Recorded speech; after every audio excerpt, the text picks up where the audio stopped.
सूर्य का प्रकाश हर जगह है, लेकिन मैग्नीफाइंग ग्लास क्या करता है, उन किरणों को फोकस कर देता है पेपर के ऊपर और पेपर जलने लग जाता है। जल का तत्व तो हर जगह है, लेकिन फिर भी पीने के पानी को हमें स्टोर करना पड़ता है, अपनी बॉडी से निकाल करके नहीं पीने लग जाते। गैसेस सब जगह है। एलपीजी कंडेंस करके प्रेस्ड गैस के फॉर्म में यूज़ करनी पड़ती है, तब जा करके खाना पकाने में ईज हो जाती है। प्राण प्रतिष्ठा का एक सीधा सा मतलब है एनर्जी इंटेंसिफाइड। एनर्जी जो ईश्वरी तत्व ब्रह्मांड में हर जगह विद्यमान है। एको हम द्वितीयो नास्ति, मैंने टैटू भी करवाया हुआ है। एको हम द्वितीयो नास्ति, जो ईश्वरी तत्व सब जगह है, आप में है, मुझ में है, सृष्टि के कण कण में है, लेकिन उसको जगाना होता है। उसको फोकस्ड अगर कर दिया तब जाके वो भगवान बन जाते हैं। और जो इंसान नहीं कर सकता वो कर दिखाते हैं। क्यों जाते हैं हम उनके पास, क्यों माथा टेकते हैं, क्यों साष्टांग दंडवत करते हैं किसी भी प्रतिमा के सामने, किसी भी पाषाण के सामने। वो प्राण प्रतिष्ठित है, उसमें वही वो प्राण बहुत इंटेंसिफाइड अवस्था में है जो हम में और आप में है।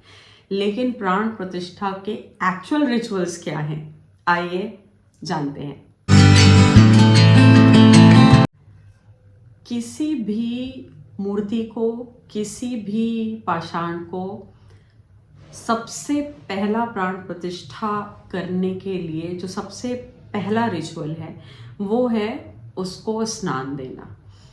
जैसे यहाँ पे रामलला को सबसे पहले जो है सरयू के पानी से स्नान कराया गया, सरयू जल से जो है उनका अभिषेक किया गया। और एक चीज़ मैं बता दूं कि ना सिर्फ यहाँ पे, मतलब क्योंकि प्राण प्रतिष्ठा का वीडियो मेरे मन में इसीलिए आया क्योंकि इतना ग्लोरीफाइड जो है हो गया, और मुझे लगा कि लोगों को शायद इसके बारे में पता नहीं होगा, मुझे इसके बारे में बात करनी चाहिए। ये जितने भी रिचुअल हैं, हमेशा मूर्ति की आंखों पे पट्टी होगी। जब कलाकार से मूर्ति आई तो वो उसकी कला है। बहुत सारे लोगों ने उसे हैंडल किया, पत्थर तोड़ने में, बनाने में, छेनी हथौड़ी से लाने में, ट्रांसपोर्टेशन में, वो सारी एनर्जी उसके अंदर समाहित है। और जब प्राण प्रतिष्ठा हो करके वही मूर्ति पब्लिक के लिए जो है लग गई तो वो भगवान है। तो एनर्जी क्लियरिंग है, और एनर्जी को जो अनवांटेड नॉर्मल एनर्जीज हैं लोगों की उसको क्लियर कर देना है, और जो ब्रह्म तत्व है उसका वो उसमें बहुत ही इंटेंसिफाइड रूप में घनीभूत हो करके जो है पड़ जाएगा। कैसे पड़ेगा, तो यहाँ पे जितना भी रिचुअल होगा, जब तक हम लोग एकदम लास्ट स्टेज तक नहीं आ जाएंगे, मूर्ति की जो आंखें हैं वो हमेशा कपड़े से ढकी होंगी, जो नेत्र है मूर्ति के वो हमेशा बंद होंगे। इसका लॉजिक मैं आपको वीडियो के लास्ट में जो है बताऊंगी कि क्या लॉजिक है। तो पहले पवित्र जल से जो है अभिषेक कह लीजिए, स्नान कह लीजिए, मूर्ति को कराया जाता है। अयोध्या में ये जो है किया गया 17 तारीख को, और उसके बाद जो है एक शोभा यात्रा का आयोजन हुआ। शोभा यात्रा का आयोजन करने का क्या प्राविधान है शोभा यात्रा में, क्योंकि जो मूर्ति है आंखें बंद है, ब्रह्म तत्व तो वैसे भी सबको देख रहा है, लेकिन मूर्ति के रूप में उनकी जो है आंखें बंद हैं, लेकिन जो उल्लास है, जो भक्ति का जो भाव है, वो लोग अपने आराध्य को जो है देख रहे हैं, और उन जनमानस की वो जो भावना है वो उस मूर्ति में जो है समाहित हो जाती है। कहीं भी शोभा यात्रा निकाली जाती है, आप देखिए जन सैलाब की जो एनर्जी होती है, जो भावना होती है, वो बहुत ही उल्लास में, बहुत ही मतलब अलग ही अवस्था के वो भाव होते हैं। वो सारे भाव इंटेंसिफाइड होकर के उस मूर्ति के अंदर जो है एनर्जी को और जो है बढ़ा देते हैं। फिर उसके बाद जो है मूर्ति को अधिवास दिया जाता है। तो पहला अधिवास का मतलब क्या है, मूर्ति को अलग अलग तत्वों में डाला जाता है, और हर एक तत्व का एक स्पेशल महत्व है।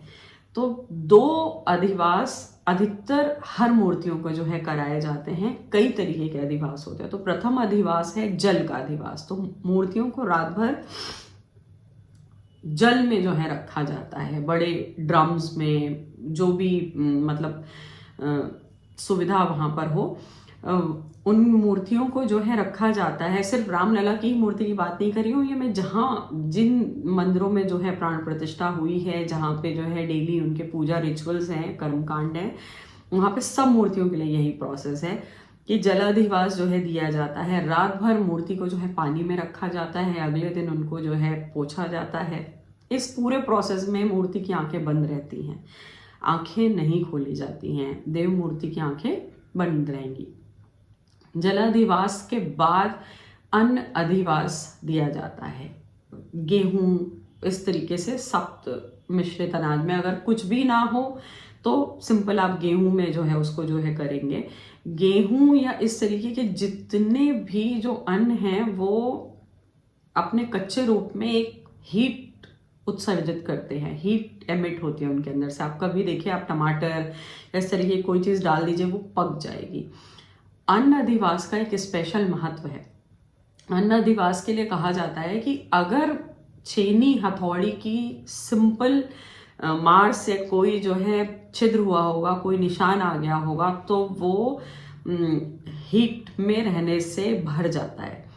और अगर कोई ऐसी दरार है छुपी हुई जो कि आंखों से देखने पर नहीं दिख रही, लेकिन मंदिर में मूर्ति प्रतिष्ठित हो इससे पहले वो जो है आगे जाके दरार का रूप ले सकती है, तो वहां पे इस अन्न के जो दाने हैं वो भर जाते हैं। मूर्ति में कोई दोष हो अगर, तो अन्न अधिवास के बाद जब मूर्ति को निकाला जाता है तो छोटे मोटे जो छिद्र होते हैं, क्योंकि पत्थर हीट से जो है फैलता है, वो खुद ही ठीक हो जाते हैं। और अगर कोई बड़ा दोष है जो आगे जाके मूर्ति में दरार डाल सकता है, तो पता चल जाता है कि इस मूर्ति की प्राण प्रतिष्ठा नहीं करनी है, मूर्ति वहां से चटक जाएगी, क्योंकि पत्थर ज्यादा फैलेगा तो वो दरार बहुत प्रोमिनेंट होकर के जो है नजर आएगी। अन्न अधिवास, ये दो, जलाधिवास और अन्न अधिवास बहुत इंपॉर्टेंट हैं और हर मूर्ति के लिए करे जाते हैं बहुत सारी जगहों पे, क्योंकि हमारे पास बहुत सारे देवता हैं, उनके थोड़े से रिचुअल अलग हैं। घृत अधिवास और फलाधिवास भी दिए जाते हैं। इन अधिवासों के बाद इस पूरे प्रोसेस में मैं बार बार बता रही हूँ कि मूर्ति की जो आंखें हैं वो बंद हैं। फिर बारी आती है दशविध स्नान की। मूर्तियों को दशविध स्नान जो है कराए जाते हैं। इनमें जो पहले 4 स्नान हैं वो भस्म से, गोबर से, पंचगव्य से और गौमूत्र से ये होते हैं। उसके बाद के जो स्नान हैं वो कुशोदक, पंचामृत और शुद्ध जल और बहुत सारे कुंडों के जल से जो है स्नान कराए जाते हैं। जहाँ पे जो चरणोदक होता है मूर्ति का, इस स्नान के दौरान उसको भर के जो है प्रसाद के रूप में बांटा भी जाता है। और वो कैसे करना चाहिए, कपड़े से करना चाहिए, साफ कपड़े से बार बार उसको निचोड़ना चाहिए, उसका भी पूरा वर्णन मिलता है। प्राण प्रतिष्ठा का जो सबसे प्रथम वर्णन है इस रिचुअल का, वो यजुर्वेद में आया। उसके बाद जो है मत्स्य पुराण, गरुड़ पुराण, बहुत जगह पर जो है ये सारे जो है वर्णन मिलते हैं बिल्कुल क्रम में। तो ये जो दश स्नान हैं, ये प्राण प्रतिष्ठा का एक बहुत इम्पॉर्टेंट रिचुअल है जो अधिवास के जो है बात करा जाता है। इन सारे प्रोसेस में भी मूर्ति की जो आंखें हैं वो जो है बंद रहेंगी, पट लगा रहेगा, हर मूर्ति के ऊपर जो है पट लगा रहेगा। इसके बाद मंत्र है, न्यास हैं, जो ट्रेंड जो पंडित हैं जो इसको करते हैं वो इसका जो है पालन करेंगे। होम, तर्पण, ये सब होते हैं। विभिन्न जितने भी देवता हैं, गणेश पूजन होता है, वरुण, सूर्य, इन सब के जो है स्पेशल पूजन होते हैं, क्योंकि हर देवता अपनी एक एनर्जी को आवाहन के साथ उस मूर्ति में जो है डाल देते हैं। जैसे ज्योतिष में भी जो लोग ज्योतिष का बेसिक भी जानते हैं तो बोलते हैं कि दाईं आंख हमारी, हर इंसान की आंखें अग्नि का तत्व हैं। हमारी बॉडी में अग्नि का तत्व है आंखें, जिनसे हम इस संसार को देखते हैं, हम संसार का भान कर पाते हैं आंखों से। तो दाईं आंख सूर्य का प्रतिनिधित्व करती है, बाईं आंख चंद्रमा का प्रतिनिधित्व करती है। तो बहुत ज़्यादा जो है अग्नि तत्व इम्पॉर्टेंट हो जाता है। प्राण प्रतिष्ठा में भी बहुत इम्पॉर्टेंट है और हमारी डेली लाइफ में भी बहुत इम्पॉर्टेंट है। अगर अग्नि मंद हो जाए हम संसार का अनुभव नहीं कर पाएंगे और प्राण शक्ति का संचार उतना तेज नहीं होगा। फिर ये सारे अधिवास पूरे होंगे, ये दशविध स्नान जो है पूरा होगा, उसके बाद मंत्रोच्चार होंगी, विधि विधान होंगे, होम होगा, तर्पण होगा। हर शुभ काम से पहले भगवान गणेश का स्मरण उनकी माता जी के साथ जो है ज़रूर किया जाता है। और अयोध्या में भी जो है ये सेम चीज़ जो है करी गई। 16 तारीख को सरयू तट का पूजन करा गया। उसके बाद जो है 17 तारीख को ये शोभा यात्रा, मातृ का पूजन, नवग्रह पूजन, वास्तु पूजा जो है करी गई। उसके बाद हवन हुए हैं और 20 तारीख को मंदिर का जो प्रेमाइसेस था उसको सरयू जल से जो है धो दिया गया भगवान के लिए। जब तक वो अधिवास में रहे 20 तारीख को जो गर्भगृह है, जो मेन सैंक्टम है, उसको जो है सरयू के जल से पखार के साफ कर दिया गया। हर जगह पे जहाँ पे प्राण प्रतिष्ठा होती है वहाँ पे जो सैंक्टम है, जो गर्भगृह है, उसको इसी तरीके से पवित्र नदी के जल से जो है साफ कर दिया जाता है, क्योंकि जल्द ही जो मूर्ति है वो देवता के रूप में जो है परिणित हो जाएगी। तो पहले ही वहाँ पे जो है साफ सफाई और पवित्रता का ध्यान रखा जाता है। जितनी भी पवित्र नदियाँ हैं उनकी एनर्जी अलग है। जितनी भी इसी वजह से जो मेन सभ्यताएं हैं वो सब नदी घाटी सभ्यताएं हैं, सब वैली वाली सभ्यताएं हैं, किसी ना किसी बड़ी नदी के किनारे फली फूले, क्योंकि वो लाइफ गिविंग एनर्जीज हैं। हिंदू शास्त्रों में तो हमेशा से ही नदियों की बहुत इम्पोर्टेंस रही है। उसके बाद जब मंत्रों से जो है अलग अलग आवाहन करके देवता बुला लिए जाते हैं, उनकी शक्तियों का आवाहन किया जाता है कि आँख में सूर्य देवता की शक्ति है, कान में वरुण देवता की शक्ति है, इस तरीके से। तो मूर्ति में जो है ऑलरेडी लोगों की श्रद्धा और इन मंत्रों के आह्वान से देवताओं की शक्तियाँ जो हैं जागृत होने लगती हैं। इसके बाद बारी आती, इस पूरे प्रोसेस में मूर्ति की आंखें बंद हैं। इसके बाद बारी आती है, हम लोग बोलते हैं पट खोलना, मतलब जो लास्ट स्टेज है वो है प्राण प्रतिष्ठा की पट खोलना। पट खोलना क्या है? पट खोलना यानी कि हम देवता को देख रहे हैं, लेकिन देवता अपने ब्रह्म तत्व में हमें देख रहे हैं, इस मूर्ति से नहीं देख रहे हैं। बोलते हैं दर्शन करने जाओ, भगवान को जो है सामने से वो करो, तो भगवान के नेत्रों के जो है सामने आ जाओगे, उनकी एनर्जी की रेंज में आ जाओगे, क्योंकि वो ब्रह्म तत्व उस मूर्ति में इंटेंसिफाइड है। इस वजह से जो है कोशिश करें कि सामने से जो है दर्शन करें, वहाँ से कितने भी दूर से दर्शन करें, भगवान के सामने से दर्शन करें, वो एनर्जी इंटेंसिफाइड है, आप तक जो है आ जाएगी। वो ब्रह्म तत्व आपको सुन लेगा, क्या आपको चाहिए उसको पता है। वो पूजा स्वीकार करने की शक्ति और वरदान देने की शक्ति उस इंटेंसिफाइड रूप में जो है घनीभूत ऊर्जा मंत्रों के द्वारा वहाँ पे बांध दी गई है, वो प्रतिष्ठित हो गई है उसमें। पट खोलने की जो बारी आती है उसमें एक सोने की सुई, सोना बहुत शुद्ध माना गया है, बहुत ही सेक्रेड धातु है, तो सोने की सलाई से जो पट है उसके इर्द गिर्द अंजन लगाया जाता है। और ये जो प्रक्रिया है वो मूर्ति के पीछे से करी जाती है। उसका रीज़न क्या है? उसका रीज़न ये है कि एनर्जी इंटेंसिफाइड, मैं बार बार जो है बोल रही हूँ, इतनी एनर्जी जिस जगह पर है उसे हर ह्यूमन की बॉडी एकदम से नहीं संभाल सकती कि आपने सामने से पट खोले और आप पर वो पड़ी। ये देवता में जो है अलग भी हो जाता है, लेकिन पट खोलने की जो असली रीति है वो पीछे से है। अंजन लगाने के बाद पीछे से पट जो है खोल दिए जाते हैं और आगे लोग शीशा लेकर के खड़े होते हैं। तो मूर्ति में सच में प्राण प्रतिष्ठा हुई है कि नहीं, इसका जीवंत रूप देखने को मिलता है। शीशा, फ्रेम वाला शीशा लोग लेके खड़े होते हैं और जैसे ही मूर्ति का पट जो है खुलता है वो शीशे पटाख से टूट जाते हैं। अब बहुत सारे लोग यहाँ पे, मैं ये वीडियो लिंक नहीं करूँगी क्योंकि यूट्यूब भरा पड़ा है इस तरीके के वीडियो से, आप लोग ज़रूर देखिएगा उसको।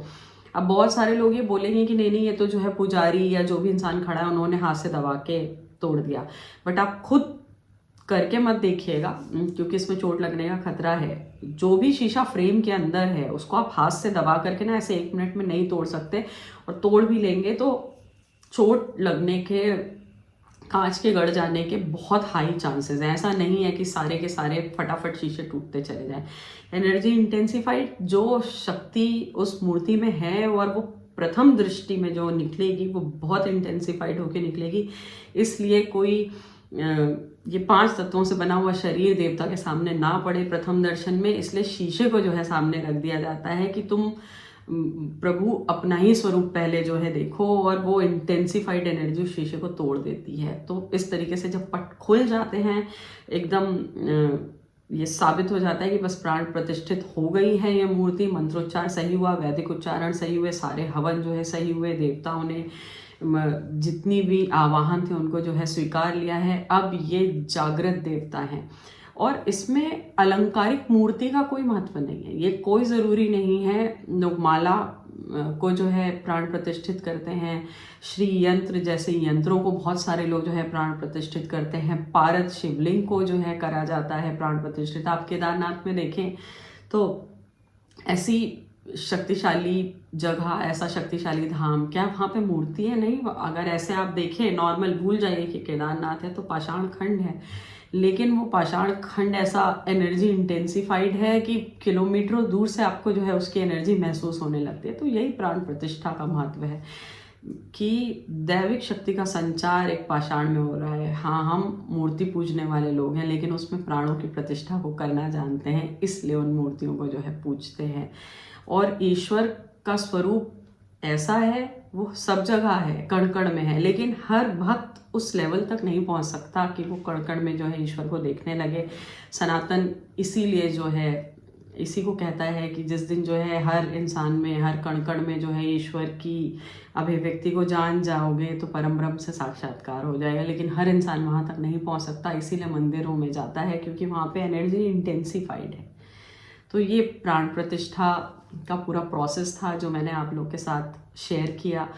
इसको लेकर के बहुत सारी जो है भ्रांतियाँ थी। पहला वीडियो था मैंने वास्तु के हिसाब से बनाया, इतना विशेष काम हुआ, इतना बड़ा काम हुआ। रामलला टेंट से अपने गर्भगृह में जो है पहुंच गए, उसके लिए कितनी लड़ाइयाँ, कितने बलिदान, कितनी आहुतियाँ जो है लोगों ने दी।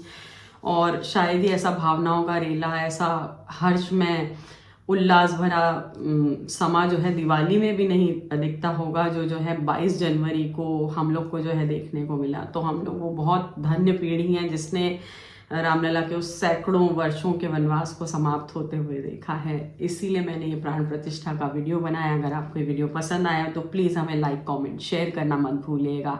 अब जल्दी से मिलेंगे फिर से किसी नेक्स्ट वीडियो में, तब तक के लिए नमस्कार।